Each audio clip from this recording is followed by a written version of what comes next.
before the High Court. They are testing another gun regulation case after having just invalidated the last one. Good morning. I'm Steve Kathan with the CBS World News Roundup. 1 month ago today, it all began with an act of terror inside Israel. Now, Israeli troops surround Gaza City. Thousands have died in attacks by Hamas and in Israeli airstrikes. Israel's prime minister says he'll only agree to short pauses in the fighting for aid or the release of hostages.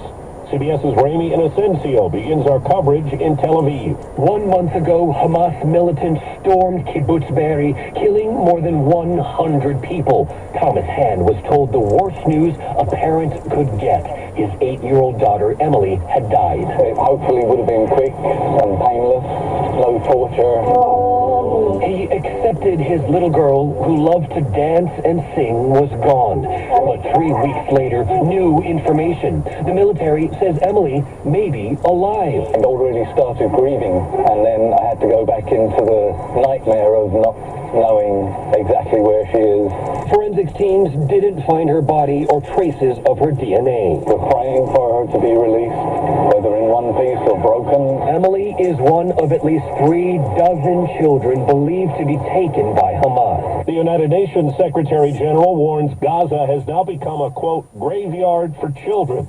CBS's Deborah Patta has more on the kids in the crossfire. Like tiny little Mariam al-Masri, her parents' whole world.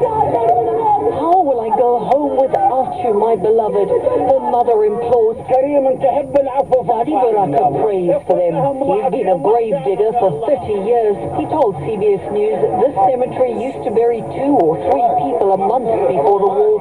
Now it's received over 6,000 bodies, more than half are children. Let them kill Hamas. I have no problem with that rage. But why are they killing innocent children sleeping in their homes?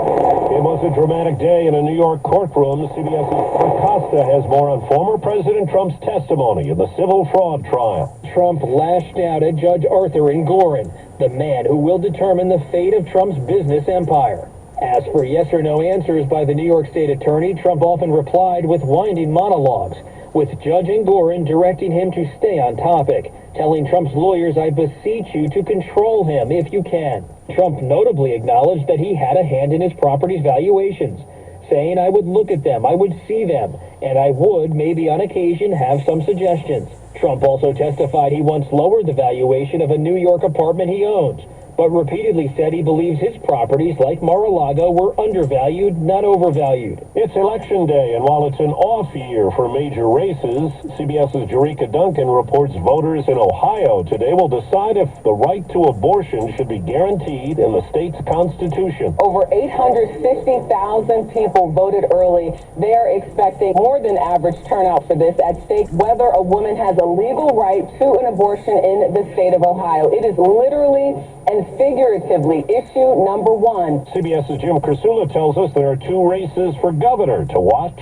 The race between incumbent Democratic Kentucky Governor Andy Beshear and Republican Attorney General Daniel Cameron is one of the most closely watched off-year elections. Cameron is hoping to become Kentucky's first black governor. They've debated Kentucky's economy, education, the state's opioid crisis, and abortion. Those that are not for exceptions for rape and incest, like my opponent, believe that a rapist should have more rights than their victim. If those exceptions were brought to my desk, I would sign them. Republican Mississippi Governor Tate Reeves is seeking a second term. Brandon Presley, second cousin of Elvis Presley, is hoping to become Mississippi's first Democratic governor in 20 years. It will be a shock if a Democrat wins the governorship in Mississippi. Larry Sabato is director of the Center of Politics at the University of Virginia. Today, the U.S. Supreme Court hears arguments in a major gun rights case.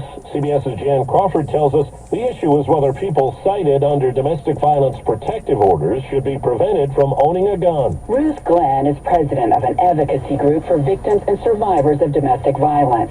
She, too, is a survivor. He later found me 3 weeks later and shot me 3 times and left me for dead. Her organization is one of many now urging the court to uphold a 30-year-old federal law that makes it easier to